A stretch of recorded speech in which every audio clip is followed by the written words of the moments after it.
आज का जिस पदों को हम लोग अध्ययन करने जा रहे हैं वो है मरकुस रचित सुसमाचार अध्याय 1 के पद 2 से लेके 5। The Gospel according to Mark chapter 1 verses 2 through verses 5 and और जो नेक्स्ट वर्सेस है उसे प्रभु का इच्छा हुआ तो नेक्स्ट टाइम जब हम मिलेंगे तो हम इन विषयों को देखेंगे। तो please follow along as I read this verses. जैसा यशायाह भविष्यद्वक्ता की पुस्तक में लिखा है, देख मैं अपने दूत को तेरे आगे भेजता हूँ जो तेरे लिए मार्ग सुधारेगा। जंगल में एक पुकारने वाले का शब्द सुनाई दे रहा है कि प्रभु का मार्ग तैयार करो और उसकी सड़कें सीधी करो। यूहन्ना आया जो जंगल में बपतिस्मा देता और पापों की क्षमा के लिए मन फिराव के बपतिस्मा का प्रचार करता था।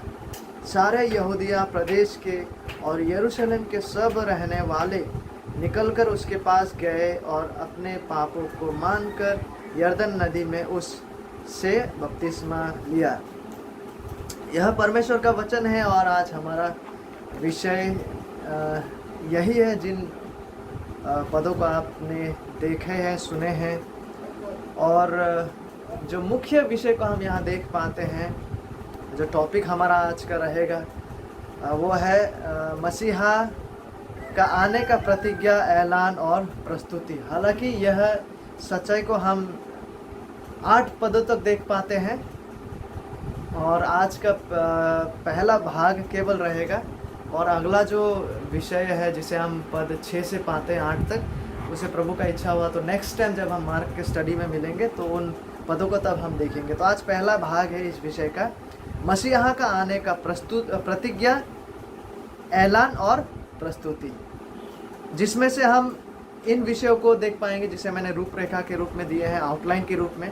सबसे पहले यहाँ हम मसीहा और उसके दूत को लेकर भविष्यवाणी को देख पाते हैं पद 2 और 3 में। उसके बाद हम मसीहा के दूत का विषय में देख पाते हैं पद 4 से लेकर 6 में। हालांकि पद 6 को हम अगले बार देखेंगे। और लास्टली इस सेक्शन में हम पद 7 और 8 में देख पाते हैं मसीहा का महानता को।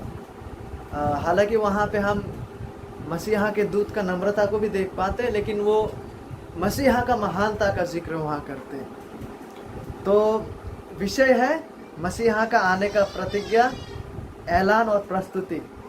और उसी में से जो पहला विषय हमारा आज है, आउटलाइन रूपरेखा का जो पहला विषय है वो है मसीहा और उसके दूत को लेकर भविष्यवाणी। मसीहा राजा और उसके दूत को लेकर भविष्यवाणी।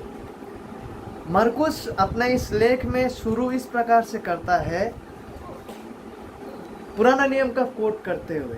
पुराने नियम का कोट वो करते हैं यहाँ पे, और यहाँ से यह हमें पता चलता है कि प्रभु यीशु मसीहा, उसके विषय में और उसके जीवन, उसके सेवकाई के विषय में अगर हमें अच्छे रूप से समझना है तो ये बहुत ही महत्वपूर्ण बन जाता है कि हमारे पास पुरातन नियम का भी बुनियादी समझ हो। और कहीं ना कहीं इस मसीहा का जो सेवकाई का जो वास्तविकता है वो पुराने नियम पवित्र शास्त्र से जुड़ा हुआ है। तो मरकुस इस रूप से आरंभ करता है पद 2 में। वो कहते हैं कि जैसे यशायाह भविष्यद्वक्ता की पुस्तक में लिखा है, as it is written in English, जैसे लिखा है। देखिए, जब कभी भी नया नियम के जो लेखक लोग हैं, नया नियम के जो वक्ता लोग हैं, वो लोग इस शब्द का कब उपयोग करते थे? जैसे लिखा है, एज इट इज रिटन शब्द का उपयोग कब करते थे? तब जब वो लोग इसके आगे पुराने नियम से कुछ बातों को कहने जा रहे हैं, तब जाकर वो लोग कहते थे कि जैसे लिखा है, और वो पुराने नियम से कोट किया करता था। लेकिन अधिक महत्वपूर्ण बात ये भी है कि यहाँ पे हम जब वे कोट करते थे पुरातन नियम से, ऐसे ही कोट नहीं करते थे। यहाँ पे हम एक बहुत ही महत्वपूर्ण विषय को देख पाते, बाइबल यानी कि पवित्र शास्त्र के सिद्धांत के विषय में। क्या बात है वो ये बात है कि जब लेखक लोग पुराना नियम पवित्र शास्त्र का जिक्र करते हैं, my dear friends, we find that कि वो लोग जो है पुराना नियम पवित्र शास्त्र का अधिकार जो अपरिवर्तनीय है, उस और इंगित और इशारा कर रहे हैं। They are grounding what they are going to say in the infallibility and in the unchangeable authority of the scripture, as they say as it is written, जैसे वो कहते हैं कि जैसे लिखा है। और यहाँ पे हम देख पाते हैं जिक्र वो यशायाह भविष्यद्वक्ता के विषय में करते हैं। वो कहते हैं कि जैसे यशायाह भविष्यद्वक्ता की पुस्तक में लिखा है। फर्स्टली ये इंटरेस्टिंग है कि जिन बातों को वो कह रहा है अभी, जैसे यशायाह भविष्यद्वक्ता की पुस्तक में लिखा है, उसके आगे वो कहते हैं देख मैं अपने दूत को तेरे आगे भेजता हूँ इत्यादि। पद 2 और 3 में जो भविष्यवाणियों के बाद कहा गया। इंटरेस्टिंग बात यह है कि सारा वो बातें जो है वो भविष्यद्वक्ता यशायाह के द्वारा नहीं कहा गया है। हालांकि मार्कुस कहते हैं अपने लेख में कि जैसे यशायाह भविष्यद्वक्ता की पुस्तक में लिखा है, लेकिन बात यह है कि सारा वो बातें पद 2 और 3 में जो है quotation, not all of this sayings are found in the writings of Isaiah. In fact कि जब मार्कुस कहते हैं कि जैसे यशायाह भविष्यद्वक्ता की पुस्तक में लिखा है, और जो पहली बातों को वो करना आरंभ करता है, इट इज़ एक्चुअली फाउंड, वो एक्चुअली हम कहाँ पाते हैं? पुराने नियम के मलाकी का अध्याय 3 में। ठीक है, इस बात को देख में ये जो दूत भेजने का जो बात है, उसके बाद का जो बात है उसे हम यशायाह के भविष्यद्वक्ता के पुस्तक अध्याय 40 में पाते हैं। उसके बावजूद देखिए ये अनहोना नहीं था, ये बिल्कुल ही अजीब नहीं था उन दिनों में कि एक भविष्यद्वक्ता का नाम ले और 2-3 कोटेशन को एक साथ लेके आए। ये उन दिनों में प्रचलित था। उन दिनों में वे लोग क्या करते थे, पुराना नियम में से सबसे प्रसिद्ध मोस्ट सिग्निफिकेंट भविष्यद्वक्ता का नाम को कहते थे और उनसे कहा हुआ बातें और समान विषय जो अन्य भविष्यद्वक्ताओं ने भी कहा उसे भी एक ही लाइन में कहा करते थे। This was not uncommon in those days. So इसलिए मार्कुस के क्षेत्र में भी जब वो पवित्र आत्मा से प्रेरित होकर कहते हैं जैसे यशायाह भविष्यद्वक्ता की पुस्तक में लिखा है, और वो पहले मलाकी की बातों का जिक्र करते हैं फिर यशायाह की बातों का जिक्र करते हैं, ये कोई मतलब विचित्र बात नहीं है, ये सामान्य बात हुआ करता था उन दिनों में, क्योंकि यशायाह भविष्यद्वक्ता को वे लोग सच में काफ़ी मान्यता देते थे, प्रसिद्ध रूप से वो देखते थे। और हालांकि इंटरेस्टिंग बात यह भी है कि जो भी भविष्यवाणी को वो सामने ला रहा है, एक मलाकी से, एक भविष्यद्वक्ता यशायाह से, हालांकि विषय एक ही विषय में वो बात कर रहा है। एक तो यह है कि एक प्रसिद्ध भविष्यद्वक्ता का नाम लेकर 2-3 भविष्यवाणियों को एक साथ लेके आना, ये उस समय कॉमन था, सामान्य था। लेकिन आप इस और भी गौर कीजिए कि जो भी बातों को, विषय को वो उठा के एक साथ ला रहा है, वो भैया एक ही व्यक्ति के बारे में और विषय के बारे में व्यक्त किया जा रहा है। So this was not uncommon in those days. उसके बाद आगे जैसे यशायाह भविष्यद्वक्ता की पुस्तक में लिखा है, कहते हैं Mark, and then he quotes from Malachi, he says, he writes here, देख मैं अपने दूत को तेरे आगे भेजता हूँ। दूसरी पद में हम इसे पाते हैं, देख मैं अपने दूत को तेरे आगे भेजता हूँ। यहाँ पे ये जो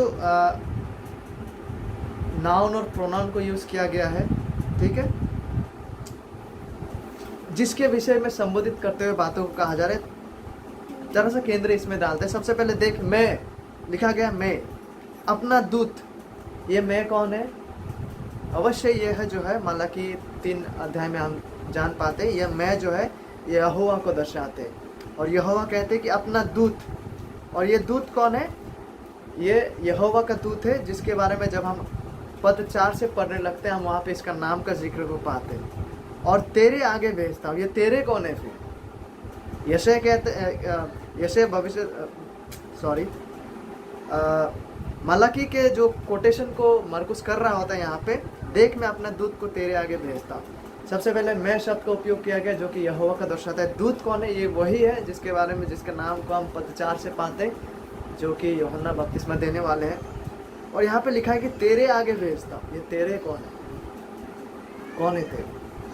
ये तेरे जिसके आगे भेजा जा रहा है, ये वही मसीहा है, यानी कि प्रभु यीशु मसीह का जिक्र किया गया है। तो इस दूत को किसके आगे भेजा जा रहा है? मसीहा के, यानी कि प्रभु यीशु मसीह के आगे भेजा जा रहा है, जो तेरे लिए मार्ग सुधारेगा।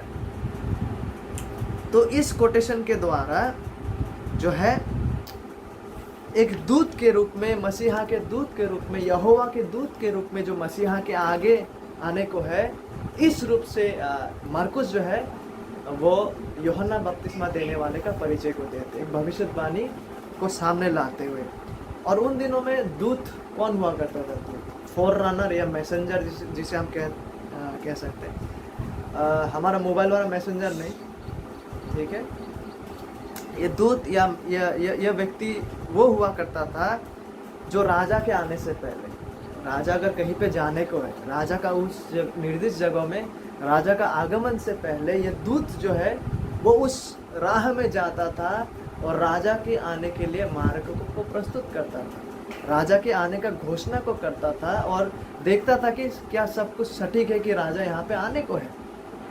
तो ये दूत लोगों का कार्य और जिम्मेवारी यही हुआ करता था कि राजा का मार्ग को प्रस्तुत करता है, राजा का आने का घोषणा और ऐलान को करता है वहाँ पे। और ठीक यही कार्य यहोवा का दूत को सौंपा गया था। ठीक यही कार्य, यही जिम्मेदारी उसका भी था कि उसे, इस दूत को, यहोवा का दूत को मसीहा राजा के आने का आगे, आगमन का आगे भेजा जाएगा कि वह राजा के लिए मार्ग को सुधारेगा और प्रस्तुत करेगा।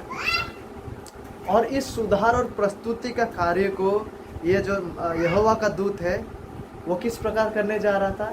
मजबूत प्रचार की सेवकाई के द्वारा, strong preaching of the truth के द्वारा वो इस कार्य को करने जा रहा था। इसीलिए पद 3 में देखिए, हम देख पाते हैं यशायाह भविष्यद्वक्ता की कोटेशन को जो वो करते हैं यहाँ पे मरकुस, वो कहते हैं कि ये जो दूत है वो कौन है? वो जंगल में एक पुकारने वाले का शब्द सुनाई दे रहा है कि प्रभु का मार्ग तैयार करो और उसकी सड़कें सीधी करो। देखिए, उन दिनों में राजा का आगमन का पहले राजा का दूत जाकर, जैसे कि मैंने अभी भी कहा, राजा के आने का मार्ग को तैयार किया करते थे।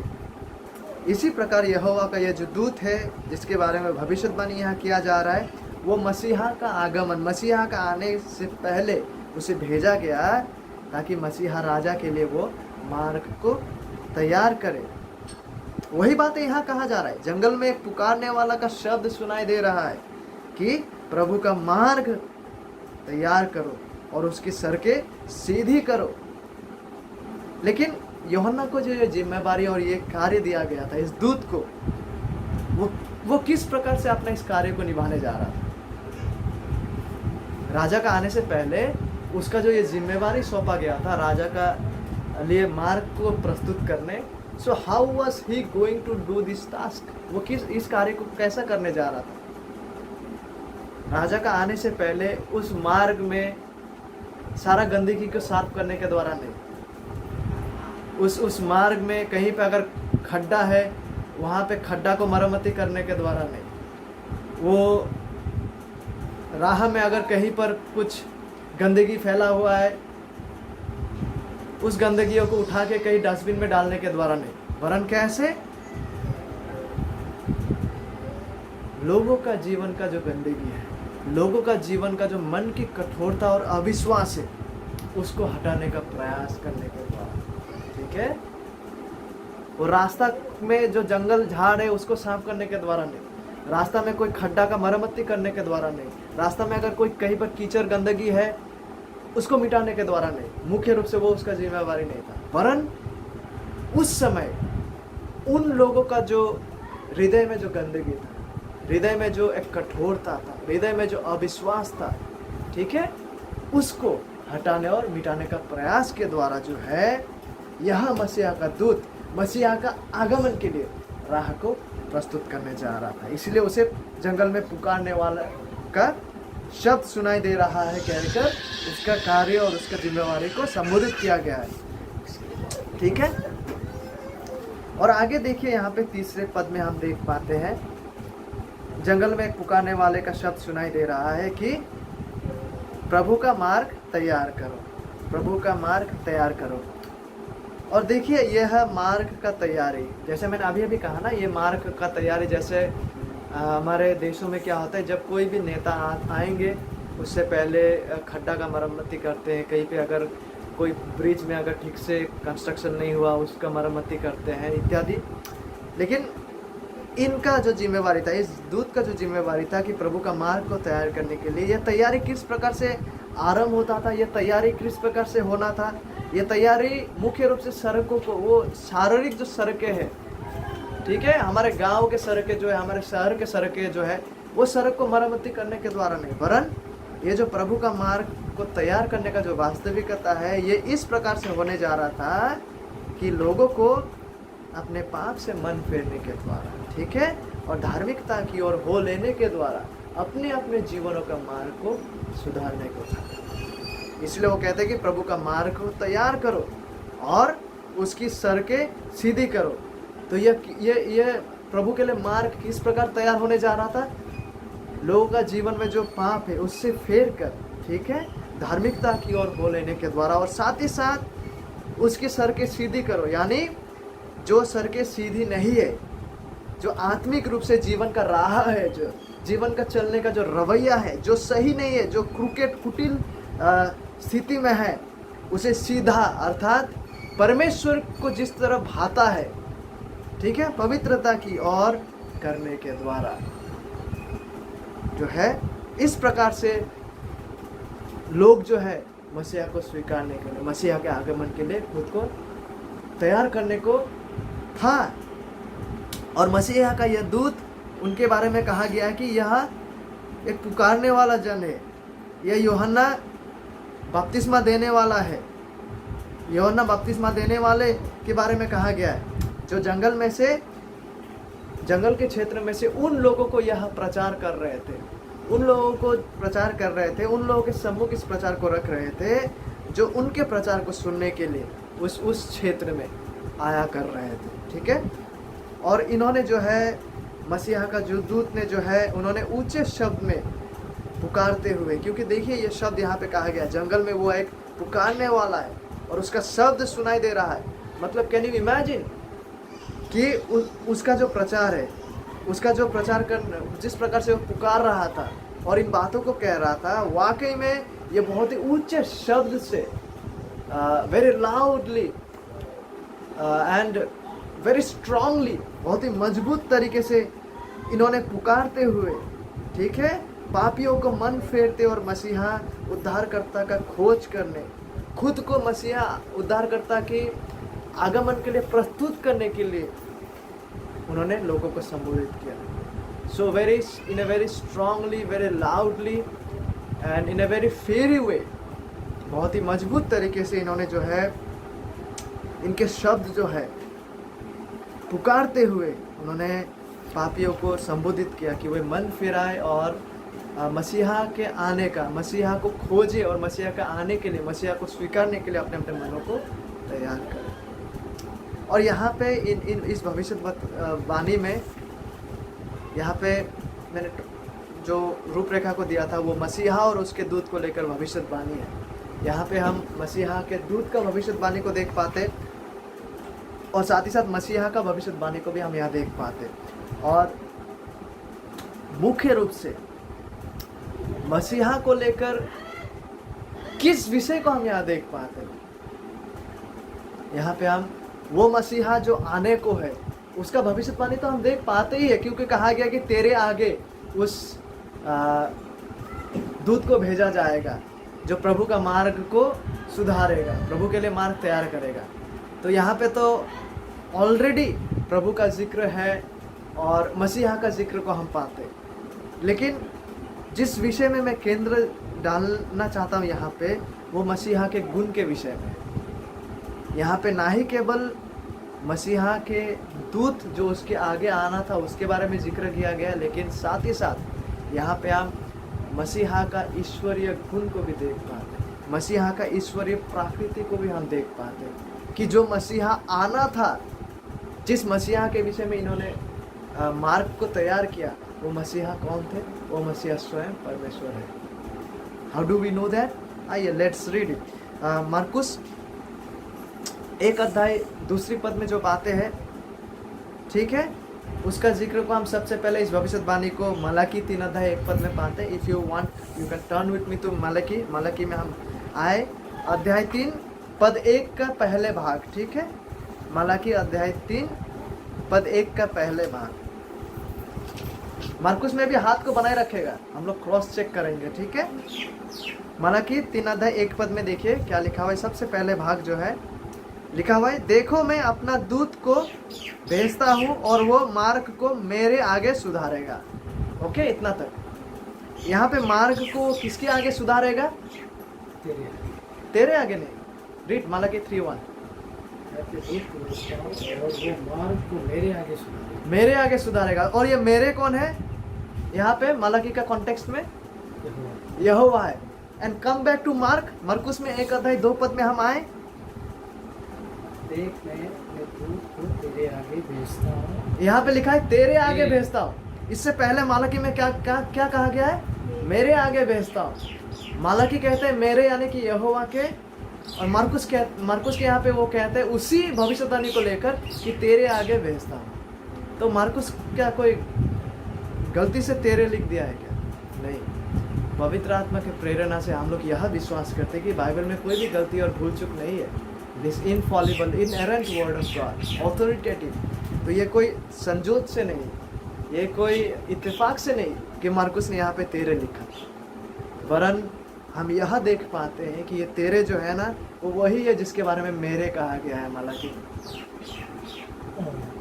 And one second let's see मार्कुस 1 अध्याय 3 पद जो कि हूबहू यशायाह 40:3 से मेल खाता है। मार्कुस 1:3 में देखिए क्या लिखा है वहाँ पे, प्लीज सी। जंगल में एक पुकारने वाले का शब्द सुनाई दे रहा है कि प्रभु का मार्ग तैयार करो और उसकी सड़कें सीधी करो। प्रभु का मार्ग तैयार करो। ये प्रभु कौन है? यशायाह का संदर्भ में जब हम देखते हैं ये नाम वही नाम है, लॉर्ड। ये नाम वही नाम है, एक्चुअली इसे परमेश्वर का वाचा का नाम कहते हैं, the covenantal name of God, जिस नाम को परमेश्वर ने मूसा के सामने प्रकाश किए थे। याद है? यहोवा वो नाम, यहोवे वो नाम है। तो यह प्रभु जो है जिसके आगे मार्ग को तैयार करने को था, इस दूत का ये प्रभु जो है वो स्वयं यहोवा है। This name is the covenant name for God. तो हम देख पाते हैं यहाँ पे ये सत्य स्पष्ट है और अनमिस्टेकेबल है, इसमें कोई गलती नहीं है। ये अचूक है कि ये जो मसीहा है, ठीक है, जिसको आना था, जिसके आगे इस दूत को भेजा गया, जिसके लिए मार्ग तैयार करने को इस दूत को भेजा गया, वो मसीहा राजा, उसके गुण और प्रकृति में वो यहोवा के समान है, ठीक है। वो स्वयं परमेश्वर है जिसके आगे इस दूत को भेजा गया। क्या कभी संसार ने कोई ऐसा मसीहा और राजा देखा? कभी नहीं। संसार ने ऐसा मसीहा राजा को कभी नहीं देखा जो एक ही समय में परमेश्वर है और एक ही समय में मनुष्य भी है, और जिन्होंने इस संसार में प्रवेश किए लोगों को उद्धार प्रदान करने को। और उसकी आगमन का भविष्यवाणी का बात को हम बहुत साल पहले ही ऑलरेडी लिखित रूप में पवित्र शास्त्र में पाते हैं, जहाँ पे कहा गया है कि इस ईश्वर मनुष्य मसीहा राजा आने से पहले एक दूत को भेजा जाएगा उसके लिए मार्ग को तैयार करने का। किसके लिए? इस मसीहा राजा के लिए। और इस मसीहा राजा का नाम यीशु है। ये वही है जिसके बारे में एक पद में कहा गया, परमेश्वर के पुत्र यीशु मसीह, ठीक है। तो देखिए यहाँ पे हम मरकुस 1 अध्याय 2 से 3 पदों में हम मसीहा और उसके दूत के विषय में भविष्यवाणी को देख पाते हैं, ठीक है। और अभी हम मसीहा के दूत के बारे में देखने जा रहे हैं, जिसका जिक्र को मरकुस 4 पद से करने लगते हैं। 4 से 6 पदों में हम देख पाते हैं, लेकिन आज हम क्या करेंगे? We will look only up to verse 5। तो आइए मरकुस 1 अध्याय 4 पद को देखते हैं। यूहन्ना आया, सी हम अभी उसके नाम को पाते हैं, उस मसीहा का दूत के नाम को। वो कहते हैं कि यूहन्ना आया जो जंगल में बपतिस्मा देता और पापों की क्षमा के लिए मन फिराव के बपतिस्मा का प्रचार करता था। जब हम मार्कुस का रचित सुसमाचार को स्टडी कर रहे हैं इस बात का हमें कम से कम जानकारी होना है कि मार्कुस जो है बहुत सारा डिटेल्स को नहीं देते। जैसे कि हम लूका में पाते हैं, जकरिया के बारे में पाते, इस यूहन्ना का माता पिता के बारे में पाते कि कैसे इनका जन्म हुआ, बट यहाँ पे हम उतना सारा विवरण को नहीं पाते।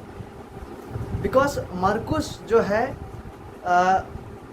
इस अंदाज में वो लिखते हैं कि वो तुरंत इमीडिएटली वर्ड को यूज़ करते हैं। मतलब वो सारांश को पेश कर रहे हैं, बुनियादी बातों को बताते हुए, मसीहा की ओर केंद्र को लगाते हुए वो सारांश में बातों को करते करते जाते हैं। इसलिए हमें उतना विवरण नहीं देखने को मिलता है जितना कि अन्य सुसमाचारों में हमें देखने मिलता है।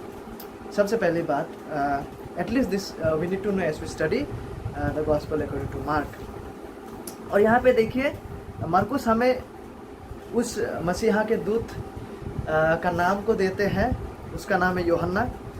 ये यूहन्ना यीशु मसीह का प्रेरित यूहन्ना नहीं है, अन्य यूहन्ना नहीं है। ये यूहन्ना जो है वो जॉन द बैप्टिस्ट है, ये यूहन्ना बपतिस्मा देने वाला यूहन्ना है। और ये यूहन्ना नाम जो है, it is a very sweet name.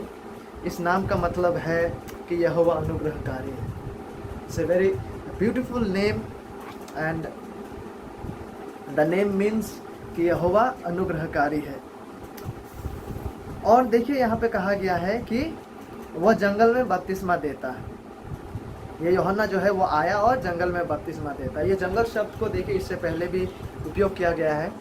इसी 4 पदों में हम ऑलरेडी 2 बार इस शब्द को देख पाते, जंगल शब्द। ये जंगल जो है ये इज़राइल के इतिहास में बहुत ही मायने रखता था। ठीक है, इज़राइल के इतिहास में इस जंगल का बहुत ही मायने रखता था। बिकॉज ये उन लोगों को बार बार ये जंगल जो है बार बार उन लोगों को निरंतर ये स्मरण दिलाता कि कैसे परमेश्वर ने उन लोगों को मिस्र का दासत्व से छुड़ाकर जंगल में से होकर, ठीक है, प्रतिज्ञा किया हुआ देश में लेके आए। So this word, this reality of wilderness, of jungle, ये जो जंगल है हिंदी में निरंतर उन लोगों के लिए एक स्मरण दिलाने वाला बात था of their history in the past. और यूहन्ना इसी जंगल में जो है, इसी जंगल के क्षेत्र में वो बड़ा भी हुआ था। He grew up in this jungle area, और यहीं पर उसने अपना सेवकाई और प्रचार को की। और ये क्षेत्र जो है वो गलील के समुद्र के दक्षिण में लगभग 40 से 50 किलोमीटर की दूरी पर था। यर्दन नदी के किनारे ये क्षेत्र था जहाँ पर यूहन्ना ने अपना सेवकाई का समय को व्यतीत किया। I wish we had the map ताकि हम देख सकते हैं। It's very interesting. ठीक है, और आगे हम देख पाते कि वो क्या करते यहाँ पे जंगल में। उन्होंने आगे लिखा हुआ है 4 पद के दूसरे भाग में, और पापों की क्षमा के लिए मन फिराव के बपतिस्मा का प्रचार करता था। यूहन्ना के प्रचार का यह एक बहुत ही महत्वपूर्ण विषय था। अन्य विषय भी है उसके प्रचार में, लेकिन यह भी एक केंद्रीय और मुख्य बुनियादी विषय था, यह मन फिराव का, पाप क्षमा के लिए मन फिराव के बपतिस्मा का प्रचार करना। ठीक है, और यूहन्ना बपतिस्मा देने वाला आते हैं, और वह अब किस प्रकार से मसीहा के लिए मार्ग को प्रस्तुत करेगा। How is he going to prepare the way for the coming king. किस प्रकार से कि लोग मसीहा को ग्रहण करने के लिए प्रस्तुत हो जाए। How is he going to prepare the way in such a way. देखिए, इसके लिए आवश्यकता ये था कि यूहन्ना इस प्रकार से सेवकाई को करे, इस प्रकार से सच्चाई को रखे कि लोग अपने अपने पापों को तिरस्कार करें और पापों से फेरे और परमेश्वर के द्वारा आता क्षमा को प्राप्त करें। दिस इज हाउ, इस सच्चाई को लोगों के सामने लाने के द्वारा यूहन्ना was going to prepare the way for the Lord. ठीक है, आवश्यकता यह है कि लोग अपने अपने पापों को तिरस्कार करें, पापों से फेरे और परमेश्वर के द्वारा आता जो क्षमा है उसको प्राप्त करें। अतः इस प्रकार से मसीहा को ग्रहण करने के लिए अपने अपने जीवनों को प्रस्तुत करें। और यूहन्ना का बपतिस्मा एक बार का किया जाने वाला क्रिया था, और हालांकि जब हम इस यूहन्ना का किया जाने वाला बपतिस्मा को यहूदी परंपरा, यहूदी जो रीति रिवाज था, जो यहूदियों पुराने समय से करते आए, जब हम उससे कुछ मेल कराने का प्रयास करते हैं, तो सबसे अधिक मेल यूहन्ना का ये जो बपतिस्मा है वो यहूदियों का उस रिवाज के साथ मेल खाता था जहाँ पे वो लोग इस प्रकार का धोने का क्रिया को करते थे। लेकिन कब और कैसे? जब कोई गैर यहूदी मतलब जो यहूदी नहीं है, जब कोई गैर यहूदी समाज में शामिल होने का इच्छा को प्रकाश करता था कि मैं अब यहूदियों के धर्म को अपनाना चाहता हूँ, तब वो लोग क्या करता था? उस वक्त इसको जेंटाइल प्रोसेलेट्स कहते हैं। जब कोई गैर यहूदी समाज में यहूदियों के जैसा शामिल होना चाहते हैं, इन एवरी रिचुअल्स जो वो करते हैं, यहूदी का धर्म को अपनाने के लिए प्रस्तुत हो जब कोई होता था, तो क्या होता था? यहूदी समाज में एक प्रकार का धोने का रिवाज को वो लोग करते थे कि यह व्यक्ति जो है यह अशुद्ध था, यह राज्य से बहिष्कृत किया हुआ व्यक्ति था, यह परमेश्वर का राज्य से बहिष्कृत किया हुआ व्यक्ति था। अतः अभी हम लोग क्या करेंगे? क्योंकि ये हम लोग के साथ शामिल होना चाहते हैं, इसको अभी धोने की आवश्यकता है, जो इसका प्रतीक है कि इसको अभी धोया गया है। इसको अपना सारा जो गंदगी है, सारा जो बहिष्कृत स्थिति में वो था, वहाँ मतलब वो सारा स्थितियों से उसको साफ कर अभी हम उसे अपना रहे हैं। इसका ये चिन्ह था जब वो लोग जेंटाइल गैर यहूदी लोगों को इस प्रकार से अपनों के बीच में शामिल करते थे। लेकिन यहाँ पे यूहन्ना देखिए, यूहन्ना यहाँ पे गैर यहूदी लोगों को बपतिस्मा लेने का बात नहीं कर रहा है। यूहन्ना यहाँ पे यहूदियों से कह रहा है, यहूदियों से पाप क्षमा की और मन फिराव के बपतिस्मा का प्रचार कर रहा है। ये उन लोगों के लिए सच में एक चुनौतीपूर्ण बात था, क्योंकि यहूदी लोग सोचता था कि हम ऑलरेडी राज्य के लोग हैं, हम ऑलरेडी परमेश्वर के राज्य के लिए योग्य हैं, हम अब्राहम के वंशज से, हमको कौन हटा सकता है? ऑलरेडी हम जो है माँ के कोख से हमें यह अधिकार है, यह हक है कि हम परमेश्वर के राज्य में होकर ही ऑलरेडी पैदा लिए हैं। इस प्रकार का सोच और विचारधारा उनमें हुआ करता था कि हम परमेश्वर के राज्य के योग्य ठहर चुके हैं, we are fit and worthy for God's kingdom. But here is John, यूहन्ना यहाँ आता है एंड वो प्रचार करता है, you need to repent and turn from your sins and be baptised for the forgiveness of your since.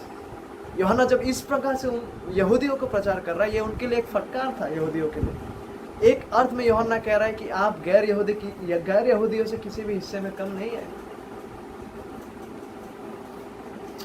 और यूहन्ना का प्रचार ने सच में उनके सामने एक चुनौती को लेकर आया, और यूहन्ना ने इन बातों को उजागर किया, इन बातों को प्रस्तुत किया उनके सामने कि देखो, अब्राहम का शारीरिक वंश होना पर्याप्त नहीं है, और शास्त्री और फरीसियों से बनाया गया नियम और श्रृंखला को पालन करना पर्याप्त नहीं है परमेश्वर के राज्य का नागरिक होने के लिए।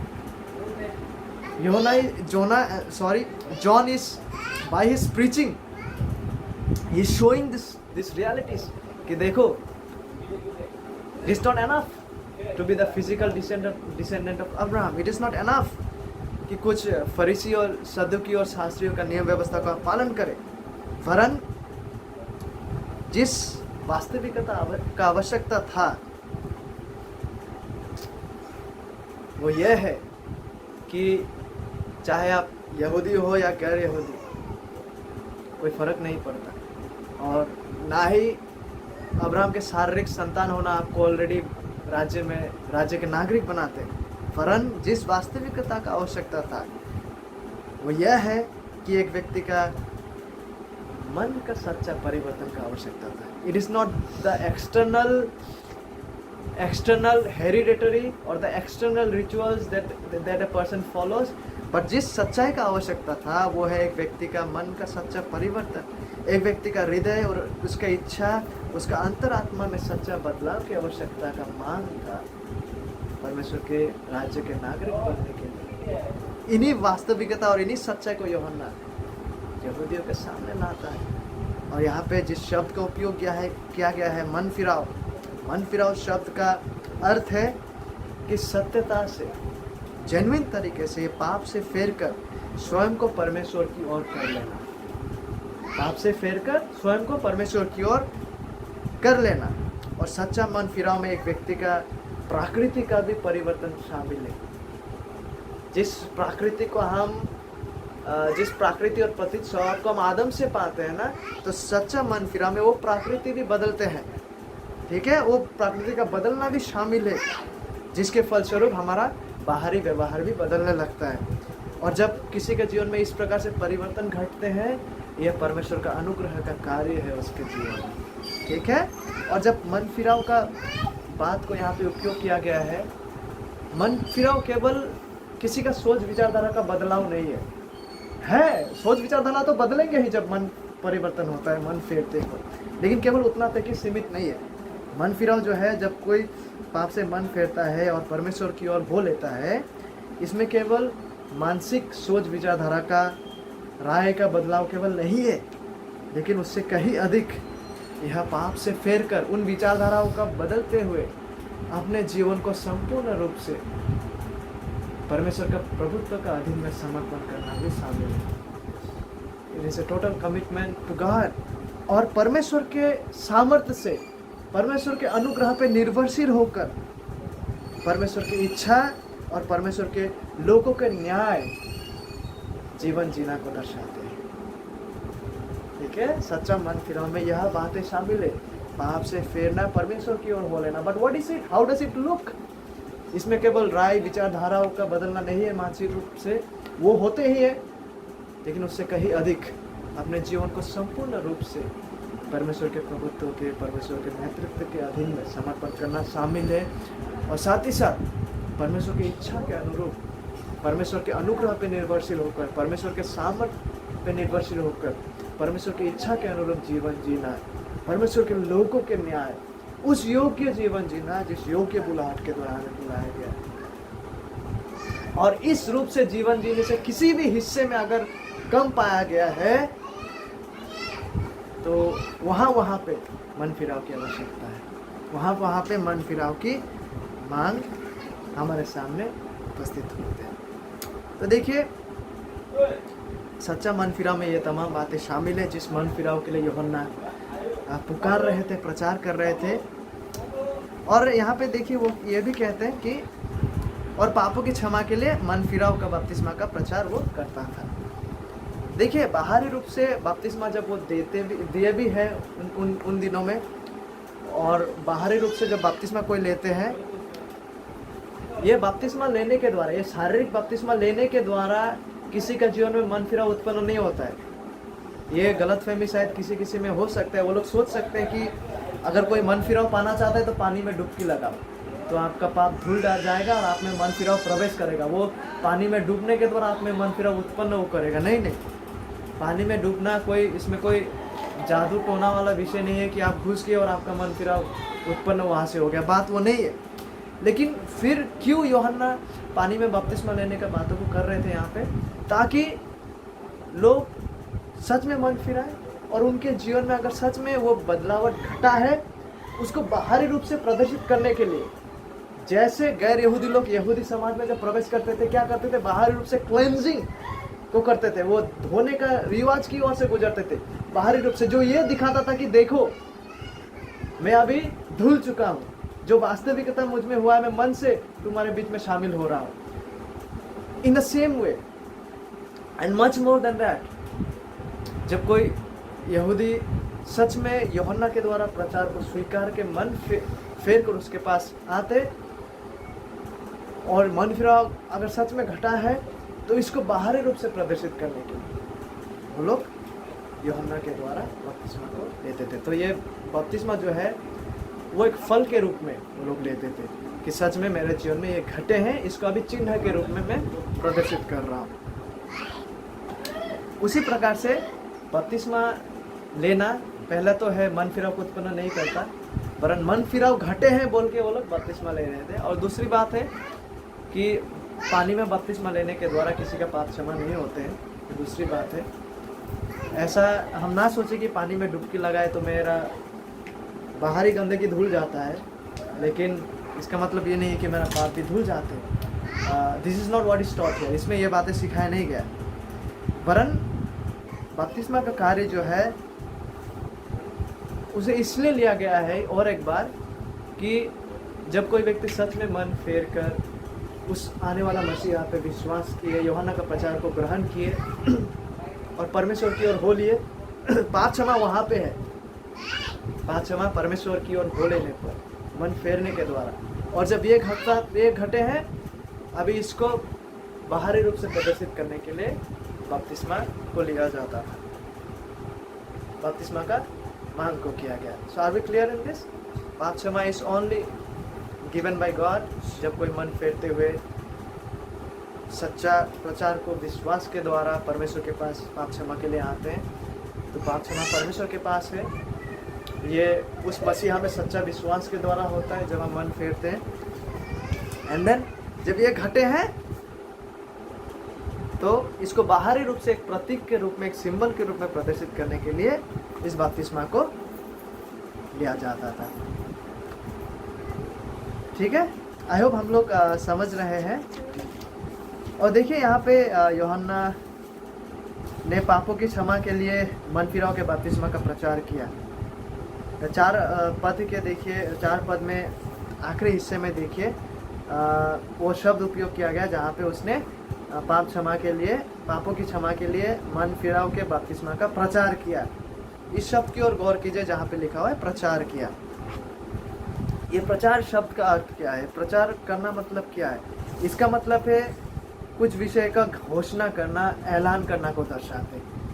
ठीक है, प्रनाउंस करना, घोषणा करना, प्रोक्लेम करना, किसी सच्चाई का ऐलान करना को दर्शाते। और विशेष करके राजा के आने के पूर्व, राजा के आने के विषय में लोगों को जागरूक करना, लोगों को प्रस्तुत करने के लिए जो घोषणा को किया जाता है, जो ऐलान को किया जाता है, उसे यह दर्शाते, उसे ये प्रचार शब्द दर्शाते। मतलब राजा के आने से पहले, राजा का आने के बारे में और लोगों का मन और हृदय को प्रस्तुत करने के लिए जो घोषणा और ऐलान को किया जाता था, ये उस प्रचार को संदर्भित करते हैं। और यूहन्ना का जो प्रचार था, यूहन्ना का जो घोषणा था, यूहन्ना का जो ऐलान था, वो बहुत ही अर्जेंट, वो बहुत ही महत्वपूर्ण, वो बहुत ही गंभीर सूचना, वो बहुत ही गंभीर संदेश था। ठीक है, ये प्रचार जो है, घोषणा का जो बातें हैं और यूहन्ना के द्वारा जो ये घोषणा है, ये जो मैसेज है, वो बहुत ही गंभीर और अर्जेंट और इम्पोर्टेंट मैसेज था जिसको यूहन्ना ने डिक्लेयर किया, प्रोक्लेम किया। और वो किस विषय में था? यहाँ पे हम देख पाते कि वो पापों से मन फिराव के विषय में था, ताकि लोग पापों से मन फिरने के द्वारा अपने आप को परमेश्वर के राज्य के लिए, मसीहा के आगमन के लिए प्रस्तुत करें। उसका यूहन्ना का प्रचार मन फिराव से संबंधित था। केवल उतना ही नहीं, लेकिन जब हम अन्य सुसमाचारों में देखने लगते हैं, यूहन्ना का जो प्रचार है वो ना ही केवल मन फिराव से संबंधित था, ना ही केवल पाप क्षमा से संबंधित था, लेकिन साथ ही साथ यूहन्ना का प्रचार का कुछ मुख्य विषयों में परमेश्वर का क्रोध का विषय भी था, परमेश्वर का न्याय का विषय भी था। ठीक है, मैं इन पदों को पढ़ना चाहूँगा। मत्ती रचित सुसमाचार में हम पाते हैं अध्याय 3 में, ताकि हम यूहन्ना का प्रचार का टोटल जो एटलीस्ट मैसेज है उसका सारांश को पाए। मत्ती रचित सुसमाचार अध्याय 3 पद 7 और 12 को मैं पढ़ूंगा। ठीक है। जब उसने बहुत से फरीसियों और सदुकियों को बपतिस्मा के लिए अपने पास आते देखा, यूहन्ना ने जब आते देखा तो उनसे कहा, तो यूहन्ना ने उनसे कहा, हे सांप के बच्चे, तुम्हें किसने जता दिया कि आने वाले क्रोध से भागो। So you see, he is preaching about the wrath to come. वो कहते हैं कि सांप के बच्चों, very strongly he is using this words. पद 12 में देखिए, उसका सूप उसके हाथ में है और वो अपना खलिहान अच्छी रीति से साफ करेगा और अपने गेहूं को तो खत्ते में इकट्ठा करेगा, परंतु भूसी को उस आग में जलाएगा जो बुझने की नहीं। तो वी सी यूहन्ना बपतिस्मा देने वाला का प्रचार में you see he preaches about repentance for the forgiveness of sins, पाप क्षमा के विषय में, मन फिराव के विषय में, बपतिस्मा के विषय में। लेकिन साथ ही साथ जब हम उनके और भी प्रचारों को देखते हैं, वो परमेश्वर का न्याय के बारे में प्रचार करते, परमेश्वर का क्रोध के बारे में प्रचार करते, वो नरक के बारे में प्रचार करते। So John he preached a very strong message. यूहन्ना, शायद ही आज के ज़माने में you will find anyone preaching like John the Baptist. So उसका प्रचार जो है बहुत ही मजबूत, बहुत ही खरी उपदेश उन्होंने प्रचार किए। ठीक है, कि लोगों के सामने इन बातों को रखे ताकि लोग अपने स्वयं का जीवन को जांचना आरंभ कर दें और लोग अपना जीवन को मूल्यांकन करें और जांचना शुरू कर दें। और लोगों ने जब एक प्रकार से यूहन्ना का इतना मजबूत और खरी उपदेश को सुना, कहीं ना कहीं वो चौंक गए थे लोग। People they were astonished in some sense. इसलिए हम आगे जो घटना देखते हैं, ये तमाम बातें घटते हैं क्योंकि लोग अभी सोचने लगा कि परमेश्वर का राज्य से बाहर होने का भी संभावना उन्हें दिखने लगा। When John started to preach and tell कि पाप क्षमा के लिए मन फेरते हुए बपतिस्मा को लेना, तो कहीं ना कहीं, और जब इन बातों को भी रखा गया कि आने वाला क्रोध से भागने का बाद और भूसी का जलाए जाने का बाद, तो ये तमाम बातों के द्वारा क्या हुआ, लोग अभी सोचने लगे कि कहीं मैं राज्य से बाहर तो नहीं हूँ।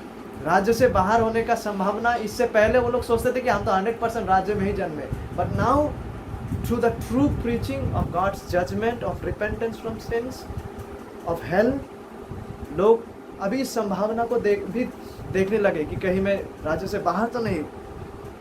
और उन दिनों में यहूदिया जो देश है, यहूदिया जो प्रदेश है, विशेष करके ज्यूस, यहूदियों में कोई भी नहीं चाहता था कि वो परमेश्वर का राज्य से बहिष्कृत हो। कोई भी नहीं चाहता था कि परमेश्वर का उस मसीहा का राज्य से वो बहिष्कृत हो। और इसीलिए जो है यूहन्ना का संदेश सुनने के लिए वो लोग जो है यरूशलेम हो या यहूदिया प्रदेश, they came to the jungle area.